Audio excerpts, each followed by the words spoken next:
Welcome to the Horizon Media Group podcast. I'm Rob Mathis, and today we have a very special guest with us here today. My very, very good friend, Mr. Turner Whaley. Yeah. Hey guys, Turner Whaley. I actually work right now at a restaurant supply company called K-Tom in Sevier County. It's actually number 5 in the country right now, if you didn't know. So just hit number 5 in the country in restaurant supply. I'm an outside sales representative for the Sevier County market. It really getting into the regional realm. And that's what I do full time right now. Now I also I have some extracurriculars like I play a little music on the side.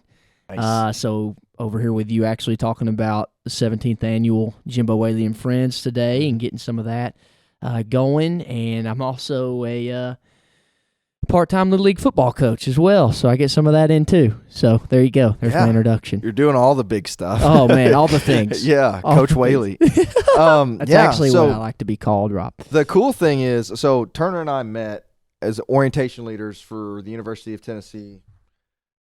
Go Vols, right? Right. And real life. And we clicked, right away. I think, well, not right away actually. I think we both have big personalities. You want to tell that story? Which story? I don't know. It's hard to say. I just want to get your take for like one. when you first met me and I first met you. I don't know. Well, okay, so we're both pretty outgoing gentlemen, right? Right. We're both very outgoing, and so going into it, like I remember. For me, my strategy normally is feel everybody out and then let my personality kind of bubble up. I think Turner's strategy was more along the lines of like, hey, everybody, I'm Turner Whaley. And so, I mean, at that point, I was kind of like, who's this guy? Yeah. And then, but I mean, eventually, I don't know how it happened, but we ended up talking to each other.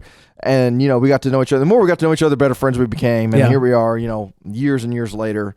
I'm talking like we're old, but years later, and we're really, really, really good buddies. And but yeah, that was kind of my first impression. It was like, hey, dude, that's like 5 years ago. That's weird. Is that not crazy? Yeah, and it is. I was thinking it is weird to think back to like even 5 years ago and think of like how much has changed. Oh man, in the world, and even then, like especially on the media front, and that sounds like a bad segue into talking about media, but really it's a good gauge to see how fast the world changes. Yeah. Like 5 years ago, let me think. Okay, hold on.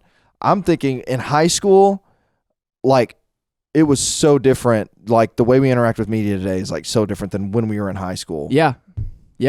No, Like, it's I'll tell you, when I got out of high school, I tell people that I went to work for World Choice Investments, so Dolly Parton Stampede, Pirates Voyage. Right now they're in Branson. At the time, no, they just finished. So they used to be in Orlando and work. So right now they're in Branson, Myrtle Beach, and then the 2 locations in Pigeon Forge. And I was going to serve tables is what I was actually going to do. I'd gotten back from my spring break trip and in Daytona Beach, Florida. I tell people I was still sunburnt when I walked in the door to get the job. And a guy named Steve Cruz, who's basically the marketing genius in Sevier County, hired me. They told me to come back in about 3 hours to meet the arena manager for my waiting job. And Steve Cruz, the corporate marketing director for World Choice Investments, walks me in. And he's had so many great people go through his office and people that have went on to do major things in the county. And he walks me in. He's like, hey, do you want to be an area marketer? I was like, I'd love that. So my job was basically to learn about the promo and the boards that we had and the spots that we had on local television and learn about, even at that time, a big deal was how many pulls you got at the Walgreens in Gatlinburg on your brochures, you know what I mean, and your res cards. We had little res cards that we would keep up that showed how many people, every one that was redeemed showed up in your name at the show. So that's kind of how we track sales in area marketing, while we had a group sales, division and all that. But dude, even from then, I mean, I'm 23 now, I was 18 at the time. 5 years, that was a huge boards and the way you worked in intercept marketing was totally different.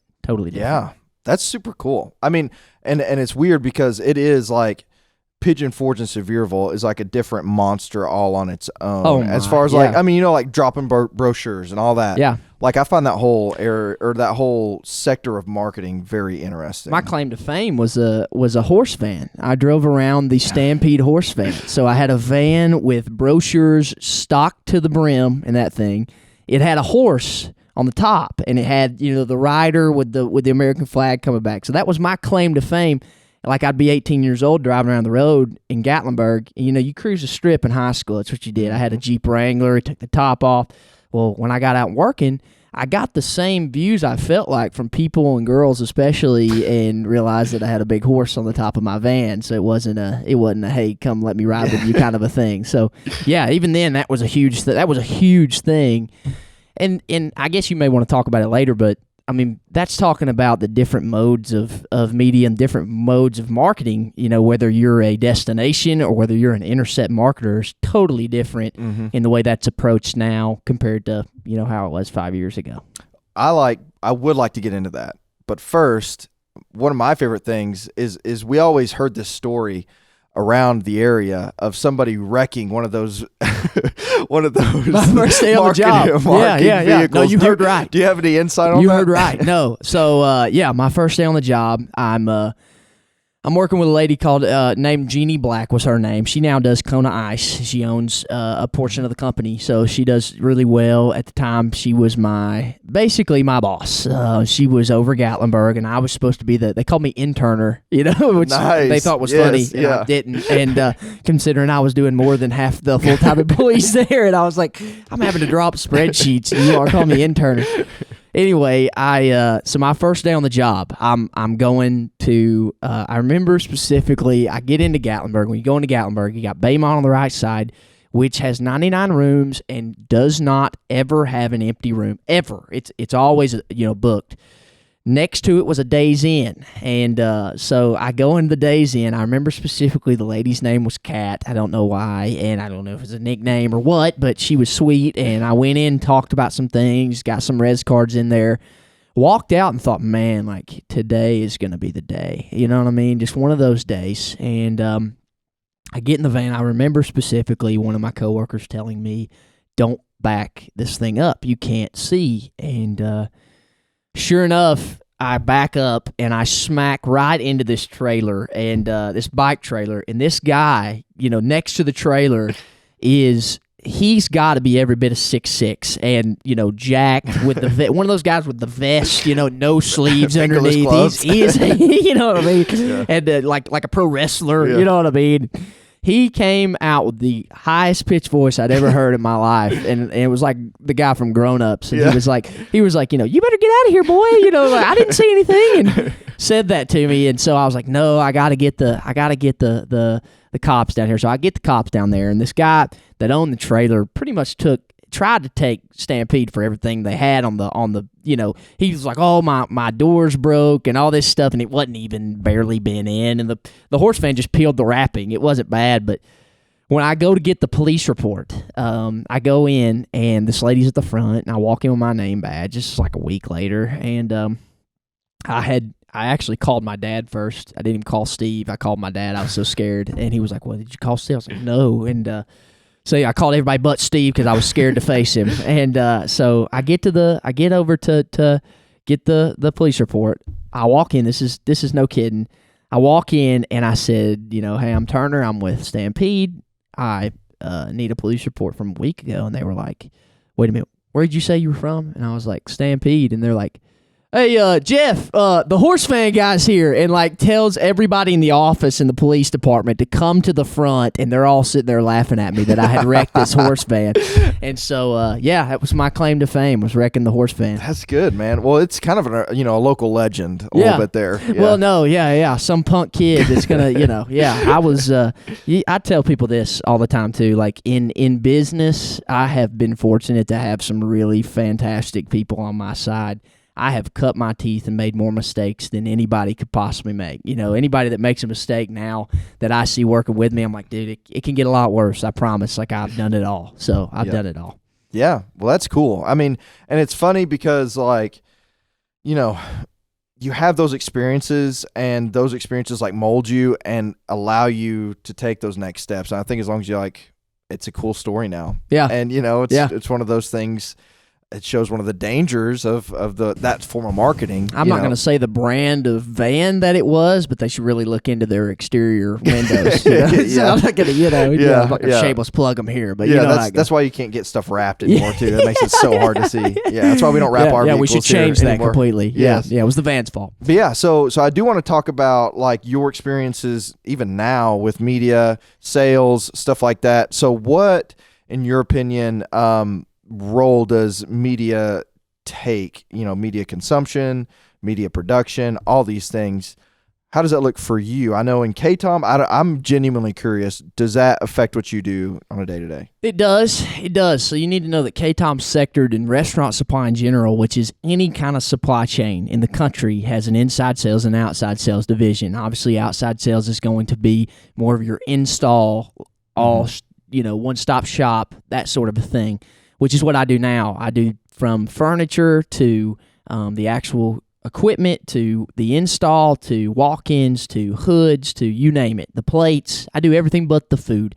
And a lot of food companies have really been able to capture, a lot of great business because they do it all now. And so that is the outside sales division in a lot of these places in supply chain markets right now. And inside in any form, in any fashion, it's in any kind of building, construction, that sort of thing.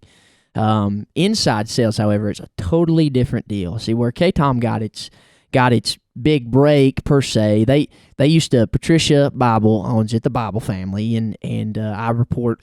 My boss actually reports directly to Charlie, her son, who's over the sales side with us, and new business development. And so Patricia and them were building Western Sizzlings. This is actually what they were doing back in the late 90s.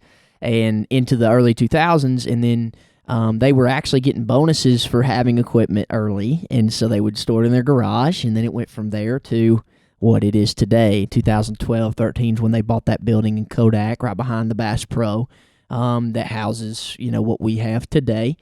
And they did it because they were one of the first. I think they were the first online marketer of restaurant equipment. So that's how they got their kind of big break was their online sales. And our e-commerce and our inside sales division, which is straight phones, quadruples, what an outside sales division does in just quick service, and you see those kinds of people changing the game like Amazon and, Walmart has a great online sales division and even being able to get groceries now. So what you have to think about, though, in those sorts of settings is compared to outside is if I'm making a relationship with a customer, then I am the one with the overhead.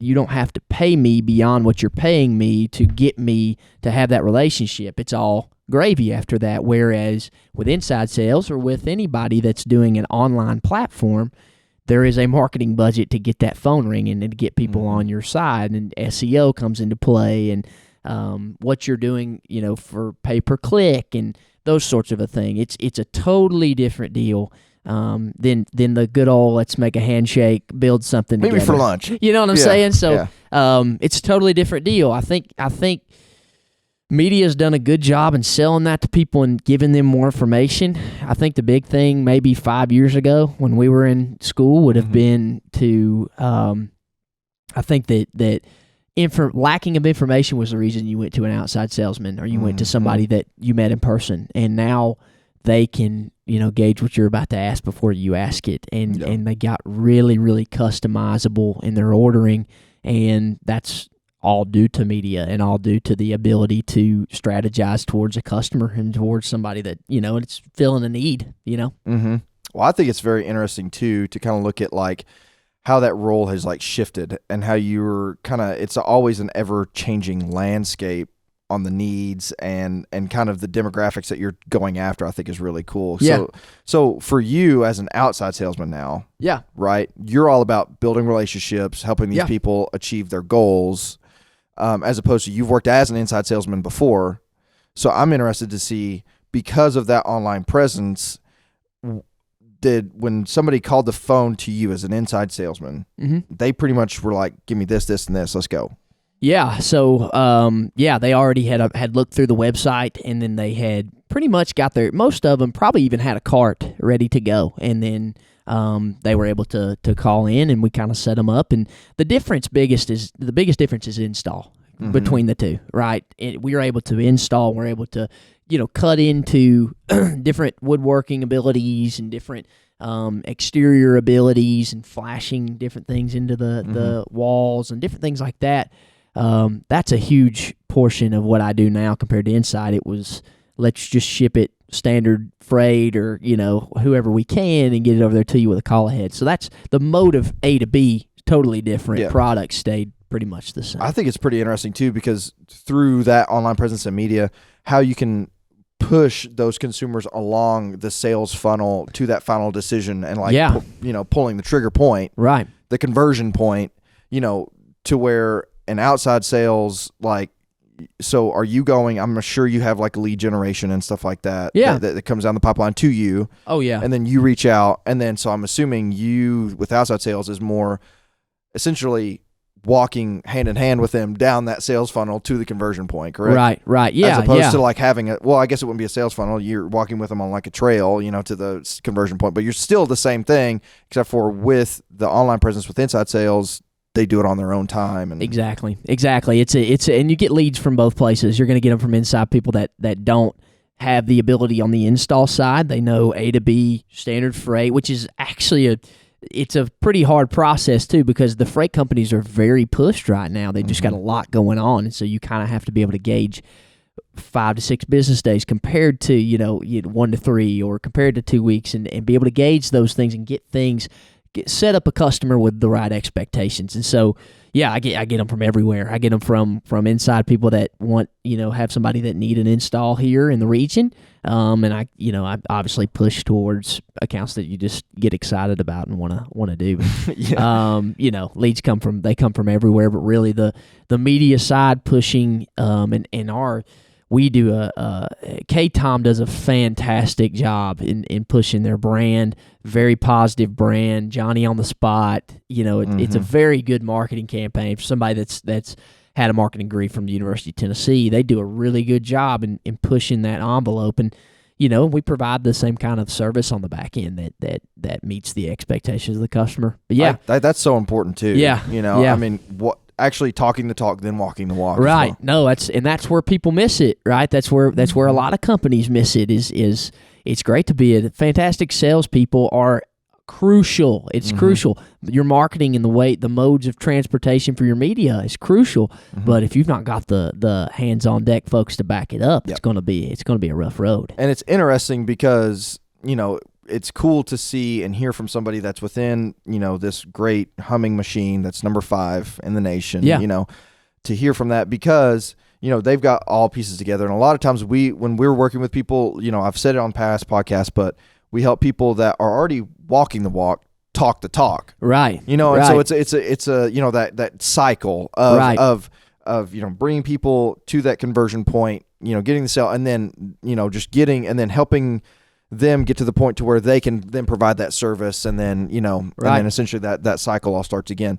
One last thing I want to talk about that kind of popped in my head that I find incredibly interesting. How important is it to have good? I mean, you said they do a good job of having high quality leads. So I'm assuming when you reach out to somebody, do you ever have to go through gatekeepers or anything like that, or is it they're pretty well ready to do business with you at that point?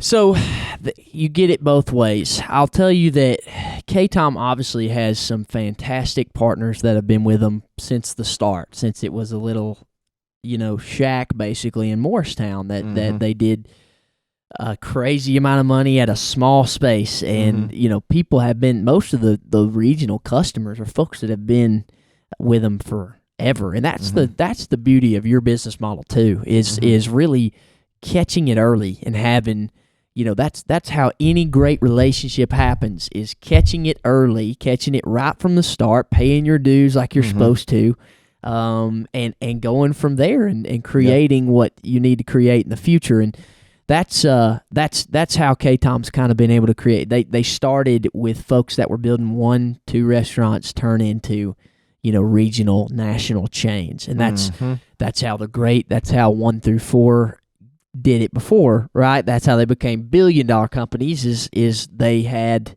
relationships with the right people early. And so that's the thing, is you find somebody, and I can't stress it enough, even with K-Tom or whoever you're dealing with, and I know for a fact K-Tom cares a lot about their craft and how they, Patricia still is very, very hands-on, and she's, been with it for years, but she's still very hands-on, even with the warehouse, right, and how they're functioning, and that's, as long as you're, if you're going to make cakes, make the best cake you can possibly make, and then somebody will come along and show you how to sell it, and that's an art in itself.